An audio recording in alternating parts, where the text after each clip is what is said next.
Saudi Arabia is trying to negotiate. Do you take the point that civilians and those who bravely fought for the overthrow of Omar al-Bashir are left out right now?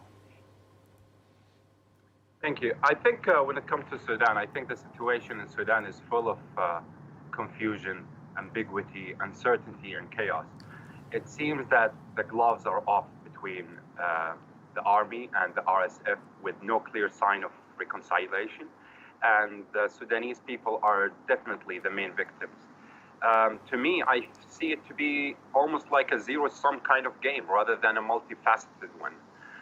And it is very unfortunate, and we would love for the Sudanese to get to the negotiating table and resolve their differences and find a solution to have a government that can actually serve. Salman Al-Ansari, right now the price of crude is 1/3 lower than it was at the same time 1 year ago.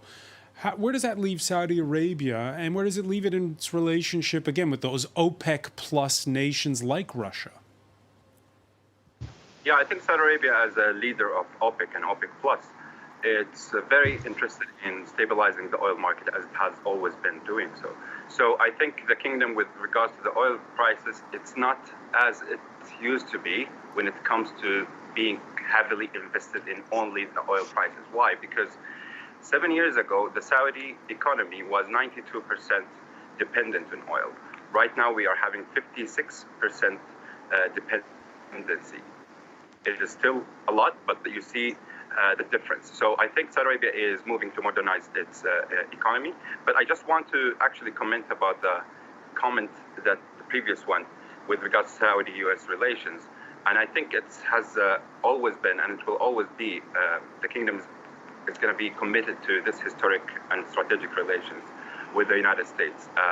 We fought communism together, we fought terrorism together, and we stabilized the world economy together. So I think there is no doubt in my mind that the Saudi-US relationship will always be there, and it will always find a way through which they can actually complement each other. But to be honest and to be realistic, and I actually want to use the analogy of medicine, the Saudis have always been having an issue with the American policymakers, specifically the ones from the left, with regards to resolving the issues of terrorism in the Middle East. So for the last 4 decades, the Saudis wanted to use the American medicine to eradicate terrorism in the Middle East, but instead we've seen the US to be handing Iraq to Iran, and we've seen how they have been having the appeasement policy with Iran, etc. So that's why Saudi Arabia turned to China, and which is the Chinese medicine, which is a preventative one. It's not as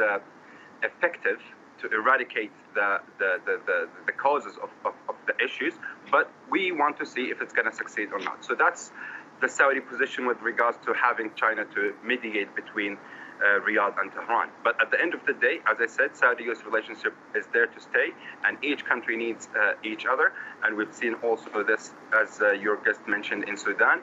Saudi Arabia managed to evacuate more than 8,000 evacuees from Sudan, up to 110 nationalities from 110 nationalities.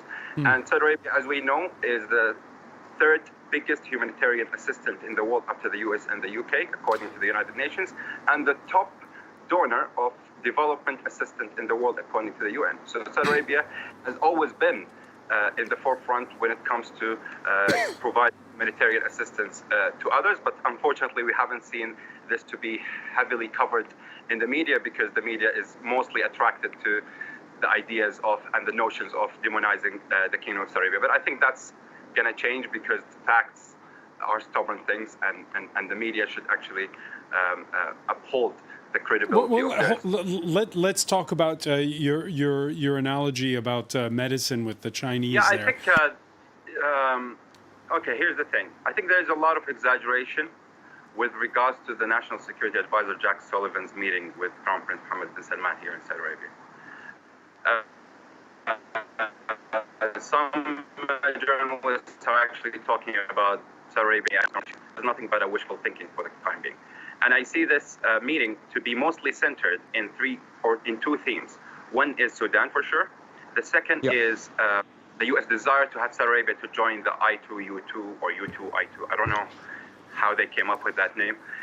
The group, as we know, has these 4 countries, but at the end of the day, Saudi Arabia is not having any normal relations with Israel. So how can they join this group? Maybe they can facilitate something for that group, that is possible, but not with high probability. I think, to answer your question, the U.S. is acting desperately to encircle China with different pacts and groups of countries. And in this case, definitely they want India to be more integrated strategically with the Middle East.